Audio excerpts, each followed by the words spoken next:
Good morning students and my dear friends, I am Dr. Shalini Shukla and today is 28th of April 2023, Friday. Before starting the discussion, if you want the PDF of Business Standard or Mint, you can join their respective website. It is free to all. Apart from it, if you want finance or economic related updates, you can join me on Telegram channel. You can also follow me on Twitter, ResearchGate, Facebook and Instagram. इसी Telegram channel पर daily financial express की PDF भी upload होती है। इसके अलावा business standard, mint और economic times का डेली अपडेट भी इस पर्टिकुलर टेलीग्राम चैनल पर आता है। रिकमेंडेड प्ले स्पीड है 1.25x इस वीडियो की। Thought of the day is never lose hope, storms makes people stronger and never last for ever. आज के मिंट पेपर की अप्रॉक्सीमेटली 7 इंपॉर्टेंट न्यूज़ हेडलाइंस हैं। बिजनेस स्टैंडर्ड की 13 इंपॉर्टेंट न्यूज़ हेडलाइंस हैं और आज की एनालिसिस में हम 9 न्यूज़ आर्टिकल्स कवर करेंगे। तो स्टार्ट करते हैं। आज का पहला आर्टिकल जो कि मिंट के पेज नंबर 1 पर दिया हुआ है। Russia oil discount to India shrinks as China sucks supply. तो ये न्यूज़ इंडिया और चाइना और रशिया के बीच में जो ऑयल डायनेमिक्स, जो ऑयल इंपोर्ट एक्सपोर्ट को लेकर के जो डायनेमिक्स चलती है उसको लेकर के है। रिसेंटली हमने कई न्यूज़ एनालिसिस में डिस्कस भी किया है कि रशिया जो है वो चाइना और इंडिया को डिस्काउंटेड क्रूड ऑयल ऑफर कर रहा है। After Russia Ukraine crisis there are lot of sanction on Russian economy, जिसकी वजह से चाइना और इंडिया को discounted crude oil Russia offer कर रहा है। और इसी वजह से इंडिया और रशिया के बीच में रिसेंट टाइम में अगर हम देखें तो ट्रेड भी सिग्निफिकेंटली इम्प्रूव हुआ है। ट्रेड में अगर हम बहुत स्पेसिफाई होकर बोलें तो इम्पोर्ट जो है यानी India's import from Russia has been increased significantly, even more than 300%. आज की न्यूज़ क्या है? आज की न्यूज़ ये है कि जो डिस्काउंटेड ऑयल इंडिया एंजॉय कर रहा था रशिया से, जो रशिया इंडिया को डिस्काउंटेड क्रूड ऑयल सप्लाई कर रहा था through out the financial year 23, वो डिस्काउंटेड क्रूड ऑयल की जो सप्लाई है वो थोड़ा सा प्लंज हो गई है, थोड़ा सा डिक्लाइन हो गई है as per the government official. अब क्वेश्चन ये उठता है कि सडनली ये डिक्लाइन क्यों हुआ है, या जो discounted crude oil Russia India को ऑफर कर रहा था उसमें हम सडन ये श्रिंक देखने को क्यों मिल रहा है? क्योंकि जो चाइना है उसने अपना ऑयल परचेज और ऑयल बाइंग जो है रशिया से वो इंक्रीज कर दिया है। तो बेसिकली चाइना क्या कर रहा था कि अभी तक खुद का भी ऑयल प्रोड्यूस कर रहा था, जिसकी वजह से वो रशिया से कम इंपोर्ट कर पा रहा था। लेकिन अभी रिसेंटली चाइना ने ऑयल प्रोड्यूसर्स पर कट डाउन लगा दिया है। जो चाइनीज़ ऑयल प्रोड्यूसर हैं, जो चाइनीज़ ऑयल रिफाइनरी कंपनीज हैं, उनके प्रोडक्शन को कट डाउन कर दिया है और रशिया से जो डिस्काउंटेड क्रूड ऑयल है उसको ज़्यादा से ज़्यादा परचेज करना शुरू कर दिया है। तो इसका मतलब क्या हुआ? इसका मतलब है कि रशिया के पास अब एक सिग्निफिकेंट बायर अवेलेबल है, इंडिया के साथ साथ चाइना भी। वही रशिया जो कि रशिया यूक्रेन क्राइसिस के बाद में बायर्स के लिए स्क्रम्बल्ड हो रहा था, अब उसके लिए 2 सिग्निफिकेंट बायर अवेलेबल हैं। अभी तक केवल इंडिया ही एक मेजर बायर के फॉर्म में रशिया के पास था, लेकिन जिस तरीके से चाइना ने ऑयल प्रोड्यूसर का या रशिया से और ज़्यादा ऑयल खरीदने या परचेज करने के कॉन्ट्रैक्ट किया, तो इंडिया के लिए वो अब अवेलेबिलिटी जो है, वो अपॉर्चुनिटी जो है वो रिड्यूस हो रही है।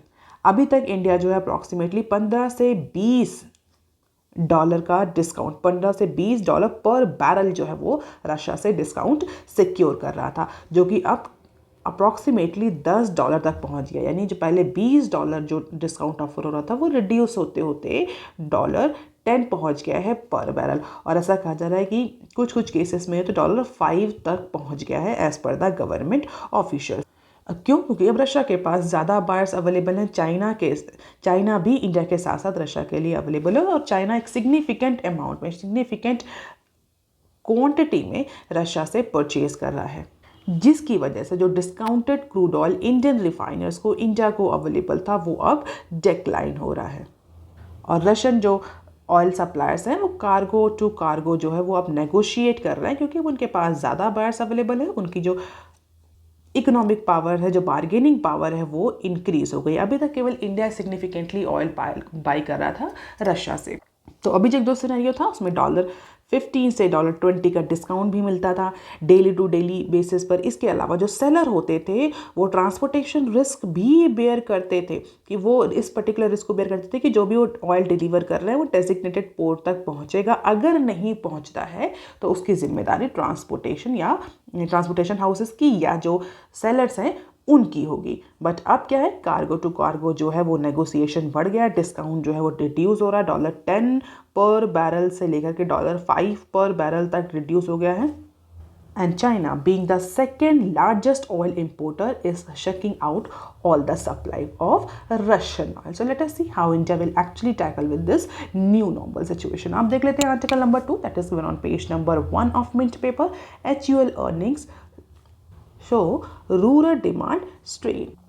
HUL ने अपने Q4 के रिजल्ट पब्लिश किए, और HUL ने ही लगभग सभी कंपनीज जो है अपने Q4 के रिजल्ट पब्लिश कर दिए। अगर आप बिजनेस स्टैंडर्ड को देखें तो मोस्ट ऑफ द जो न्यूज़ है आज के बिजनेस स्टैंडर्ड में वो कंपनीज के Q4 की परफॉर्मेंस से ही रिलेटेड है।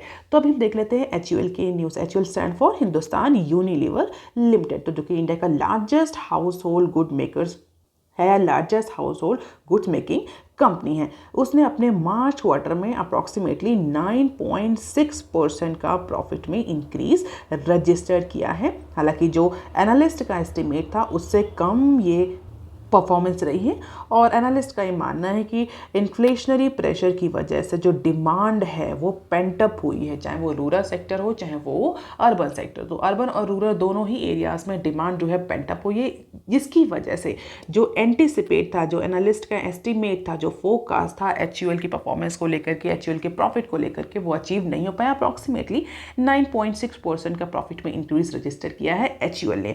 और अगर हम डिमांड की बात करें तो एनालिस्ट का कहना है कि अगर हम रूरल और अर्बन दोनों ही सेक्टर में डिमांड देखें तो सबसे ज़्यादा जो डिमांड में इम्पैक्ट देखने को मिल रहा है वो रूरल एरियाज़ में देखने को मिल रहा है। इन्फ्लेशनरी कंसर्न की वजह से रूरल एरियाज़ में डिमांड ज़्यादा इम्पैक्ट हुई है in comparison to the urban demand.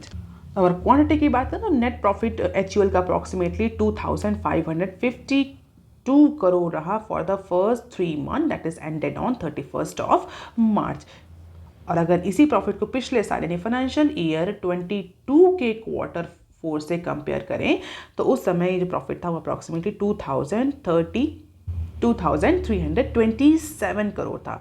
तो 2,327 से इंक्रीज होकर के प्रॉफिट 2,552 करोड़ पर पहुंच गया। 9.6% का इंक्रीज देखने को मिल रहा है। सेल में अप्रॉक्सीमेटली 10.6% का इंक्रीज है पिछले साल के कंपैरिजन में, जबकि अगर कॉस्ट की बात करें तो कॉस्ट में 11% का इंक्रीज देखने को मिल रहा है। अब क्वेश्चन इतना, ये तो परफॉर्मेंस रही Q4 की। एनालिस्ट ने क्या एंटिसिपेट किया था? अगर हम ब्लूम्सबर्ग सर्वे के एनालिस्ट को देखें तो उनके अकॉर्डिंग उन्होंने जो एंटिसिपेशन किया था, उन्होंने ये एंटिसिपेट किया था कि जो कंपनी है अप्रॉक्सीमेटली 2,605 करोड़ का प्रॉफिट रजिस्टर्ड करेगी Q4 में।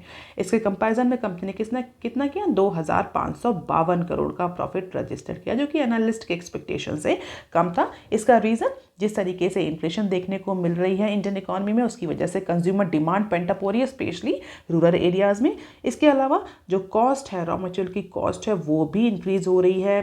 प्राइस हाइक्स देखने को मिल रहे हैं रॉ मटेरियल और सेमी फिनिश्ड गुड में, जिसकी वजह से जो लो इनकम सेगमेंट है, जो कि प्राइस से बहुत ज़्यादा सेंसिटिव है, उसकी वजह से डिमांड में पेंटअप देखने को मिल रहा है, कंजप्शन में रिडक्शन देखने को मिल रहा है। और इसी वजह से HUL की जो परफॉर्मेंस है वो एक्सपेक्टेड परफॉर्मेंस नहीं रही। So this is the demand dynamics, volume growth year by year in terms of percentage. तो Q2 ऑफ फाइनेंशियल ईयर 22 से लेकर के Q4 ऑफ फाइनेंशियल ईयर 23 तक का डेटा है, क्वार्टर वाइज डेटा है, you can just have the glimpse of it. और HUL की एक्सपेक्टेशन ये है कि आगे आने वाले क्वार्टर्स में यानी फाइनेंशियल ईयर 24 के क्वार्टर में प्रॉबेबली जो डिमांड है वो थोड़ा सा रिबाउंड हो सकती है बिकॉज ऑफ द इन्फ्लेशन, क्योंकि इन्फ्लेशन जो है वो थोड़ा सा डिक्लाइन हो रही है, सॉफ्ट हो रही है, ईज आउट हो रही है, जिसकी वजह से प्रॉबेबली कंजप्शन जो है वो इंक्रीज होगा, ऐसा मानना है HUL का। अब देख लेते हैं article number 3 that is given on page number 1 of Mint paper. Viacom18 secure HBO deals in India for ₹1,000 crore. तो रिलायंस इंडस्ट्री कंट्रोल Viacom18 ने 3 साल का कॉन्ट्रैक्ट साइन किया है, 3 साल की डील साइन करी है, किससे? वार्नर्स ब्रदर्स के साथ for what? For broadcasting the HBO original. तो अप्रॉक्सीमेटली 900 से 1000 करोड़ के वैल्यूएशन पर ये डील हुई है। और एनालिस्ट का कहना है कि इस पर्टिकुलर डील के बाद जो जियो सिनेमा है वो premium English content consumers audience को अट्रैक्ट कर पाएगा after the broadcasting of HBO original और डिस्कवरी। इसके अलावा जो ये डील हुई है वायकॉम 18 की, ये रेगुलर टेलीविज़न चैनल जो हैं उनके भी राइट्स इसमें इंक्लूडेड हैं। तो जो इंग्लिश इंटरटेनमेंट चैनल्स हैं उनको भी ब्रॉडकास्ट कर पाएगा वायकॉम और जियो सिनेमा अपने प्लेटफॉर्म में, जिसकी वजह से बहुत सारी ऑडियंस में या ऑडियंस हम बोल सकते हैं, या जो कंज्यूमर्स हैं या जो सब्सक्राइबर हैं जियो सिनेमा के, उनके नंबर्स में हमें इंक्रीज़ देखने को मिलेगा। स्पेशली ऐसा सेगमेंट जो कि प्रीमियम इंग्लिश कंटेंट को देखता है। तो so this move argues well for the Warner Brothers Discovery, which has put the India's launch of its streaming platform Max on hold. हालांकि ऑफिशियल कोई डिस्क्लोजर नहीं हुआ है इस डील के अमाउंट का, लेकिन ये कहना है कि अप्रॉक्सीमेटली ये जो डील है वो 1000 करोड़ में हुई है 3 साल के लिए after multiple round of negotiation. तो अब HBO को ब्रॉडकास्ट करेगा इंडिया में रिलायंस इंडस्ट्री। अब देख लेते हैं article number 4 that is given on page number 1 of business Standard. IT lens on big spenders aims to widen tax base. अभी रिसेंटली हमने एक डेटा कवर किया था टैक्स बॉयंसी को लेकर के, जहाँ पर हमने बताया कि इंडिया में रिसेंट टाइम में, अगर हम पिछले कुछ सालों से देखें, 2015 से देखें, तो जो टैक्स पेयर्स हैं उनका नंबर इंक्रीज़ हुआ है। टैक्स पेयर्स का जो बेस है जो वो वाइडन हुआ है because of the measures taken by central government. उसी से एसोसिएट करके हम इस न्यूज़ को भी देखते हैं। As a part of its plan to broaden the tax base in India, CBDT stands for Central Board of Direct Taxes, may tighten the nose on high value spenders। तो basically CBDT, जिसको हम highest tax authority बोलते हैं India में, वो पिछले कुछ सालों से टैक्स बेस को ब्रॉडन करने के लिए, मतलब ज़्यादा से ज़्यादा इंडिविजुअल्स को टैक्स ब्रैकेट में लाने के लिए, ऐसे इंडिविजुअल जो कि टैक्स इवेजन करते हैं इंडिया में अगर हम देखें तो जो टैक्स पेयर्स हैं वो बहुत कम है सिग्निफिकेंटली। इंडिया की पॉपुलेशन और इनकम के हिसाब से जो इंडिया में टैक्स पेयर्स हैं वो बहुत ज़्यादा कम है। कुछ जो है वो टैक्स इवेट करने के लिए प्रैक्टिसेस यूज़ करते हैं, कुछ अपनी इनकम भी डिस्क्लोज नहीं करते हैं। तो इन्हीं सारी माल प्रैक्टिसेस को रोकने के लिए सेंट्रल गवर्नमेंट और CBDT पिछले कुछ सालों से मेजर ले रहे हैं। हालांकि उस मेजर का इम्पैक्ट भी विजिबल हो रहा है। जो हमारा टैक्स बेस है वो वाइडन हुआ है, लेकिन अभी भी वो मेजर जो है वो खत्म नहीं हुए हैं। CBDT अभी भी टैक्स बेस को ब्रॉडन करने के लिए और ज़्यादा से ज़्यादा टैक्स पेयर्स को इंक्लूड करने के लिए टैक्स ब्रैकेट में उन इंडिविजुअल्स पर जिन्होंने रिसेंटली हाई वैल्यू ट्रांजैक्शन किए हैं उन पर इन्वेस्टिगेशन या उन पर सुपरविजन टाइट करने जा रही है। एज इन जैसे कि ऐसे कौन कौन से हैं हाई वैल्यू स्पेंडर, या कौन कौन सी कैटेगरीज हैं जिसको CBDT जो है वो सुपरवाइज करने ज़्यादा उस पर सुपरविजन करने जा रहा है। तो बेसिकली ऐसे इंडिविजुअल्स जो कि एक्स्ट्रा वैगन फॉरेन ट्रेवल्स कर रहे हैं, those individuals households which are paying excessive electricity bill, purchasing designer clothes, taking service from fertility clinics. इस तरह के जो इंडिविजुअल हाउस होल्ड्स हैं, जो इंडिविजुअल्स हैं, उन पर अब जो कंट्रोल है CBDT का वो बढ़ेगा। रीज़न क्या है? रीज़न ये है कि जो टैक्स पेयर का बेस है वो 10% तक वाइडन करना, अप्रॉक्सीमेटली 86 मिलियन टैक्स प्लेयर्स जो हैं वो जनरेट करने हैं, या टैक्स पेयर को वाइडन करना 86 मिलियन तक इन फाइनेंशियल ईयर 24। तो फाइनेंशियल ईयर 24 के लिए CBDT का टारगेट है कि अप्रॉक्सीमेटली 86 मिलियन का टैक्स बेस या टैक्स पेयर का बेस हो, यानी जो करंट जो टैक्स पेयर्स हैं उसमें 10% इंक्रीज हो। और इसके लिए जो हाई वैल्यू स्पेंडर्स हैं अब उन पर शिकंजा कसने जा रही है CBDT। इसके अलावा एक इलैबोरेटेड सेंट्रल एक्शन प्लान भी तैयार किया गया है for broadening the tax payers base, such as scrutinizing the statement on specified financial transactions। कोई हाई वैल्यू जो परचेज डील्स हैं उनके ट्रांजैक्शंस को स्क्रूटिनाइज करने के लिए डिफरेंट एजेंसी से डेटा कलेक्ट किया जाएगा, थर्ड पार्टी से डेटा कलेक्ट किया जाएगा, और ये देखा जाएगा कि जो भी ट्रांजैक्शंस हुए हैं उसमें प्रॉपर टैक्स से डिडक्शन हुए हैं कि नहीं हुए एट सोर्स पर। जो इंडिविजुअल हाई वैल्यू ट्रांजैक्शन कर रहा है उसके पास वो इनकम कहाँ से आ रही है, और अगर जो इनकम आ रही है क्या उस इनकम के इक्वल ही वो टैक्स पे कर रहा है। इस तरह के कई सारे जो मेजर्स हैं वो CBDT लेगा in order to broaden the tax base in India. और अगर हाई वैल्यू ट्रांजैक्शंस की बात करी जाए, केवल अकेले हाई वैल्यू ट्रांजैक्शंस को देखा जाए, तो हाई वैल्यू ट्रांजैक्शंस जो थे वो सीबीडीटी के लेंस में डिमोनेटाइजेशन के बाद आए थे। डिमोनेटाइजेशन के बाद सीबीडीटी ने ऐसे सारे ट्रांजैक्शन जिनका वैल्यूएशन बहुत ज़्यादा हाई था, उन सब पर डेटा एनालिटिक्स या उन सब पर सुपरविजन बढ़ा दिया था। तो in order to identify the potential non filers, it means ऐसे इंडिविजुअल्स जो कि टैक्स फाइल नहीं करते बट उनके अगर परचेज या ट्रांजेक्शन्स डील्स को देखें तो बहुत ज़्यादा हाई है, तो ऐसे इंडिविजुअल्स को जिन्होंने हाई वैल्यू ट्रांजेक्शन्स किए हैं but they are not filing any types of tax और या इनकम टैक्स, या जिन्होंने एग्जम्पशन ले रखा है इनकम टैक्स से, उन सब पर सिकंजा कसने के लिए 2017 से ही, हम बोल सकते हैं उन सब पर सुपरविजन टाइट करने के लिए 2017-18 से ही जो सीबीडीटी है वो मेजर ले रहा है। और इसके लिए प्रॉपरली एक ड्राफ्ट ऑफ प्लान जो है वो भी सबमिट किया है सीबीडीटी ने अप्रूवल के लिए। और अगर इस प्लान को अप्रूवल मिल जाता है तो डेफिनेटली इस पर्टिकुलर मंथ से, यानी मई से हम मान लेते हैं कि जो मेजर्स हैं ये इफेक्टिव हो जाएंगे। सीबीडीटी अपना इम्प्लीमेंटेशन प्लान कर देगा, जिससे कई सारे जो हाई वैल्यू ट्रांजैक्शंस हैं रिसेंट टाइम में, इवन आफ्टर डिमोनेटाइजेशन, वो सारे वेरिफिकेशन मैकेनिज्म के तहत उनको दोबारा से स्क्रूटिनाइज किया जाएगा। So this is all about widening the tax base in India. So these are the measures that CBDT and central government is taking in order to control the tax leakage.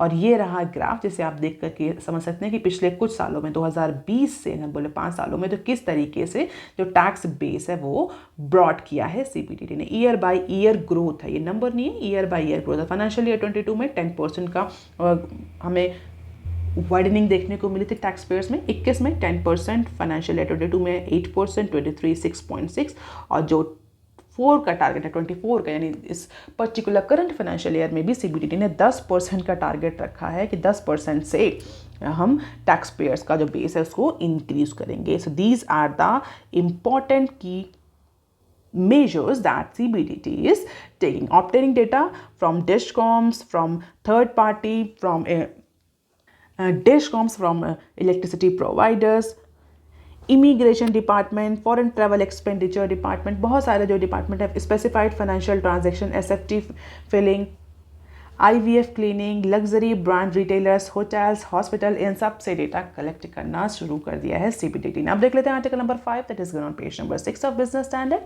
IRB backs ₹7,400 crore for Hyderabad outer ring road project.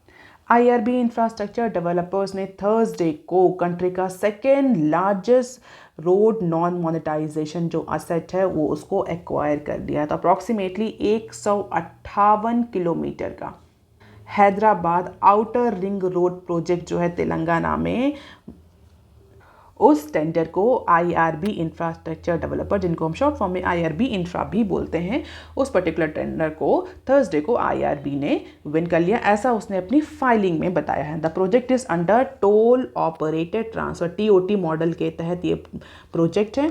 और अगर हम revenue linked concession की बात करें तो approximately 30 साल का period है कंसेशन का. तो IRB जो पहले अपफ्रंट कॉस्ट अप्रॉक्सीमेटली 7,380 करोड़ की अपफ्रंट कॉस्ट देगा गवर्नमेंट को, और अप्रॉक्सीमेटली 30 साल तक इस TOT मॉडल को ऑपरेट करेगा फॉर रिवेन्यू जनरेशन. तो Hyderabad metropolitan development authority HMDA ने ग्लोबल बिडिंग के थ्रू इस पर्टिकुलर असेट को मोनेटाइज, इस पर्टिकुलर प्रोजेक्ट को टेंडर किया था, जिसमें IRB इंफ्रास्ट्रक्चर ने पार्टिसिपेट किया और IRB infrastructure as a bidder select हुआ. According to the reports approximately 12 firms और 12 companies have participated into this bidding process. जो टेंडर आया था हैदराबाद आउटर रिंग रोड का, इसमें 12 कंपनीज ने पार्टिसिपेट किया था, जिसमें कई सारे foreign investors, pension funds companies भी थी. लेकिन फिलहाल के लिए ये जो प्रोजेक्ट मिला है वो IRB इंफ्रास्ट्रक्चर को मिला है. लास्ट राउंड में केवल 4 कंपनीज गई थी, eagle infra, Dinesh Chandra infra, Infracon private और IRB. Finally IRB has one this particular acquisition. And after this acquisition, company has made its entry into Telangana. और अगर हम अभी बात करें तो IRB करंटली जो है वो कई सारे रोड्स और हाईवेज अप्रॉक्सीमेटली 11 स्टेट्स और यूनियन टेरिटरीज में होल्ड करता है under TOT model, different model, और ऑपरेट उसने उसको बनाया और ऑपरेट कर रहा है अभी एज ऑफ नाउ. अब तेलंगाना में भी उसको एक प्रोजेक्ट मिल गया। आप देख लेते हैं article number 6 that is given on page number 6 of business standard. Import of की Chinese medical devices rises up to 152% till December financial year 20। कल की न्यूज़ एनालिसिस में हमने मेडिकल डिवाइसेस को लेकर के जो मिशन आया, नेशनल मिशन आया, उसके बारे में डिस्कशन किया था, पीएलआई के बारे में डिस्कशन किया था, उसी को हम एक्सटेंड कर देते हैं इस पर्टिकुलर न्यूज़ में। रिसेंटली अगर हम देखें इंडिया का एक्सपोर्ट इंपोर्ट का data in case of medical devices, तो फाइनेंशियल ईयर 23 यानी जो भी फाइनेंशियल ईयर खत्म हुआ इसके इनिशियल 9 मंथ में, फर्स्ट 9 मंथ्स का अगर हम डेटा देखें तो इंडिया का जो मेडिकल डिवाइसेस का एक्सपोर्ट है वो 17% से इंक्रीज हुआ। इट मीन्स इंडिया ने 17% ज़्यादा मेडिकल डिवाइसेस का एक्सपोर्ट किया है। और अगर इंपोर्ट की बात करें तो जो इंपोर्ट है हमारा वो डिक्लाइन हुआ। तो हम ये कह सकते हैं कि प्रोबेबली जो गवर्नमेंट मेजर ले रही थी पीएलआई स्कीम के थ्रू और डिफरेंट मिशन के through in order to make India self reliant in case of medical devices, medical equipment, उसका थोड़ा सा इम्पैक्ट या हम कह सकते हैं देखने को मिला। तो हमारा जो 17% तो हमारा एक्सपोर्ट इंक्रीज हुआ है मेडिकल डिवाइसेस में, लेकिन जो हमारा इंपोर्ट है वो 8% से डिक्लाइन हुआ है as per the recent data published by Association of Indian Medical Device Industry.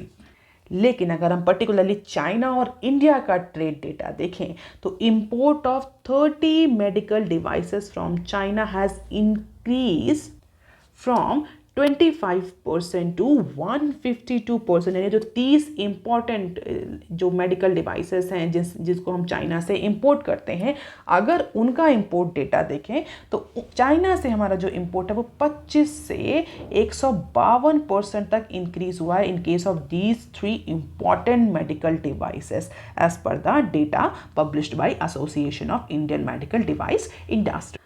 अच्छा, अब ये जो एसोसिएशन है जिसकी हम बात कर रहे हैं, Association of Indian Medical Device Industry, it is an umbrella organisation of medical device maker. तो एक इंडस्ट्री एसोसिएशन है ऐसी कंपनीज का जो कि मेडिकल डिवाइसेस बनाती हैं इंडिया में, और कई रिपोर्ट्स भी पब्लिश करता है। बेसिकली एक पीयर ग्रुप की तरह काम करता है, गवर्नमेंट को टाइम टू टाइम कंसल्ट भी करता है कि किस तरीके से मेडिकल डिवाइसेस को लेकर के पॉलिसी बनानी है। तो फाइनेंशियल ईयर 22 में देखें तो भी जो चाइना से हमारा इंपोर्ट है वो 48% तक इंक्रीज हुआ था ईयर ऑन ईयर बेसिस पर। और उसमें जो हमारे प्राइमरी कंज्यूमेबल्स थे तो वो टेस्टिंग किट्स थी और जो पीपी किट्स आती हैं उस तरह की किट्स थी, क्योंकि उस समय कोविड-19 का जो प्रेवलेंस था वो बहुत ज़्यादा था। और हमें 23 में अप्रॉक्सीमेटली 3 मेडिकल डिवाइसेस के केसेस में डिफरेंट नंबर्स में जो इंपोर्ट इंक्रीज़ है वो दिख रहा है। किसी में 25% का इंक्रीज़ है, किसी में 50% का इंक्रीज़ है। तो 30 जो मेडिकल डिवाइसेस में 25 से 152% तक का इंपोर्ट इंक्रीज़ दिख रहा है ओवरऑल। ये तो बात रही चाइना की, लेकिन अगर हम टोटल एक्सपोर्ट इंपोर्ट की बात करें तो हमारा एक्सपोर्ट भी जो है वो ग्रोइंग पार्ट में है as per the data.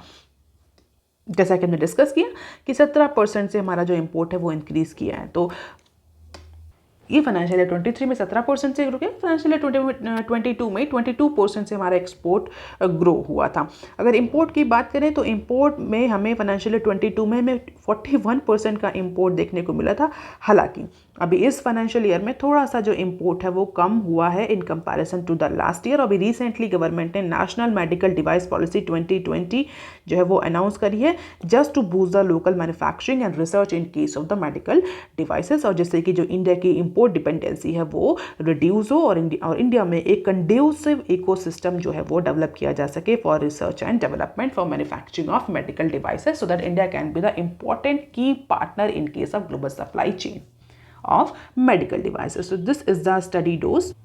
Export import का डेटा दिया हुआ है 2019 से लेकर के 2023 तक का डेटा है।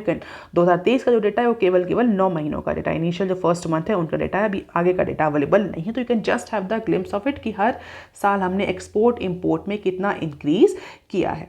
और इस बार एक गुड न्यूज़ ये कि हमारा जो इंपोर्ट है वो थोड़ा सा डिक्लाइन होता हुआ दिख रहा है, जो कहीं ना कहीं इंडिकेट कर रहा है कि प्रोबेबली जो गवर्नमेंट के मेजर्स हैं वो इफेक्टिव हो रहे हैं। अब देख लेते हैं some short news articles from Business Standard. Looking closely at banks biz model, तो रिजर्व बैंक ऑफ इंडिया जो है वो बैंक की जो बिजनेस स्ट्रैटेजीज हैं, जो बैंक के बिजनेस मॉडल्स हैं, उनको क्लोजली वॉच आउट कर रही है in order to flag out, in order to find out any deficiency that could impact the financial resilience of Indian economy.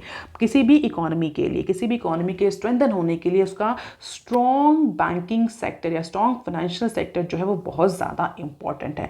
और जिस तरीके से रिसेंटली हमें यूएस और अदर डेवलप्ड इकोनॉमीज में बैंकिंग क्राइसिस देखने को मिली है, इंडिया में भी जो हमारे रेगुलेटर हैं आरबीआई जो है वो अपने टोस पर हैं और रिसेंटली जितने भी बैंक्स के जो बिजनेस मॉडल्स हैं उनको एनालाइज किया जा रहा है, उनको क्लोजली वॉच किया जा रहा है कि अगर उनमें ऐसी कोई भी डेफिशिएंसी, ऐसा कोई भी लूप होल्स अवेलेबल है जो कि इंडियन बैंकिंग सेक्टर की फाइनेंशियल प्रूडेंस को, फाइनेंशियल रेजिलियंस को इम्पैक्ट कर सकता है, तो उसको इमीडिएटली करेक्ट किया जाए। तो इसी पर्टिकुलर लाइन ऑफ कंटेक्स्ट में जो हमारे रिजर्व बैंक ऑफ इंडिया के गवर्नर्स हैं उन्होंने हम इंडियन जो बैंक्स हैं, जो डोमेस्टिक लेंडर्स हैं, उनको बोला है कि वो अपना मिनिमम कैपिटल मेंटेन रखें even under severe stress conditions. चाहे उनका एनपीए कितना भी हाई हो रहा हो, चाहे कितनी भी इन्फ्लेशन की सिचुएशन चल रही हो, लेकिन बैंक्स जो हैं वो अपना at least minimum capital base maintain रखें किसी भी अपकमिंग शॉक से बचने के लिए। तो एडिक्वेट लिक्विडिटी और बफर मेंटेन करने को बोला है रेगुलेटरी प्रिस्क्रिप्शन में हमारे आरबीआई के गवर्नर ने, जिससे कि एक सस्टेनेबल ग्रोथ जो है वो मेंटेन रह सके। इसके अलावा बैंक्स को क्लोजली वॉच किया जा रहा है, उनकी परफॉर्मेंस को, उनके फाइनेंशियल इंडिकेटर्स को क्लियरली जो है वो आरबीआई देख रही है। और अगर हम रिसेंटली बात करें तो इंडिया में रिसेंट टाइम में जो कमर्शियल बैंक्स हैं उनका जो एनपीए है वो भी डाउन हुआ है। तो कहीं ना कहीं एनपीए जो कि एक बहुत इंपॉर्टेंट इंडिकेटर है बैंक्स की फाइनेंशियल हेल्थ का, तो अगर हम देखें ग्रॉस नॉन परफॉर्मिंग एसेट का रेशियो तो वो 4.41% तक डिक्लाइन हुआ है by the end of December 2022, जो कि मार्च 2022 में अप्रॉक्सीमेटली 5.8 था। तो मार्च 2022 से 5.8 से रिड्यूस होकर 4.4 है, जो कहीं ना कहीं इंडिकेट कर रहा है कि बैंक जो है वो मेजर्स ले रहे हैं अपने ग्रॉस एनपीओ को रिड्यूस करने के लिए, अपने स्ट्रेस को रिड्यूस करने के लिए। They are maintaining the enough और they are having the enough provisions for their NPAs. इसके अलावा जो कैपिटल एडिक्वेसी रेशियो है वो भी इंप्रूव हुआ है, अप्रॉक्सीमेटली 16.1% का कैपिटल एडिक्वेसी रेशियो है। कैपिटल एडिक्वेसी रेशियो हम CAR बोलते हैं। तो अभी एज ऑफ नाउ जो बैंक्स की फाइनेंशियल हेल्थ है, फाइनेंशियल रेजिलियंस है वो प्रॉपर है, लेकिन इसको लेकर के जो हमारे आरबीआई गवर्नर उन्होंने क्लियरली बैंक्स को बोला कि वो कॉशियस रहें, क्योंकि जिस तरीके से ग्लोबल लेवल पे हमें फाइनेंशियल बैंकिंग क्राइसिस देखने को मिल रही है उसका इम्पैक्ट प्रोबेबली हमें इंडिया के बैंक्स पर भी विजिबल हो सकता है। अब देख लेते हैं next, Godrej acquires Raymond's FMCG business for ₹2,825 crore. तो गोदरेज कंज्यूमर प्रोडक्ट, जिसको हम GCPL भी बोलते हैं, गोदरेज कंज्यूमर प्रोडक्ट लिमिटेड ने थर्सडे को consumer product business Raymond consumer care RCCL का एक्विजिशन अनाउंस किया है, अ subsidiary of BST listed Raymond company. तो अप्रॉक्सीमेटली 2,825 करोड़ में ये डील होगी। तो गोदरेज जो है वो रेमंड का कंज्यूमर केयर या एफएमसीजी का बिजनेस एक्वायर करने जा रहा है। अब देख लेते हैं next clip, HZL turns into a net debt firm for first time in 20 years. So the improvement in balance sheet of Vedanta Resources, a holding company of Vedanta Group, seems to be happening at the expense of its key operating firms such as Hindustan Zinc. तो Hindustan zinc जो है वो debt free company से turn होकर net debt firm बन गई है in financial year 23, और ऐसा पहली बार हुआ है उसके 20 साल की हिस्ट्री में। तो हिंदुस्तान जिंक जो है वो डेट लेडन कंपनी बन गई है, और एनालिस्ट जो है वो ये कह रहे हैं कि वेदांता जो है वो अपने अदर रिसोर्सेज को सेव करने के लिए अपनी जो प्रॉफिटेबल सब्सिडरीज हैं उनको यूज कर रहा है। So at the expense of its key operating firm such as Hindustan Zinc, Vedanta is securing the other resources, and this metal producer gave all its accumulated cash reserve through a special dividend last financial year and was forced to borrow additionally for its capex plan, जिसकी वजह से जो SLZ है वो अब date laden हो गई। अपने कैपेक्स प्लान के लिए उसको बोरोइंग करनी पड़ी, और जो उसके पास एडिशनल फंड था वो वेदांता कंपनी को उसने स्पेशल डिविडेंड प्लान के तहत शिफ्ट कर दिया, जिसके बाद SLZ has turn into a net debt firm. So let us see कि आगे वेदांता क्या करता है। That is all for today student. Please like, share and subscribe. Thank you, have a nice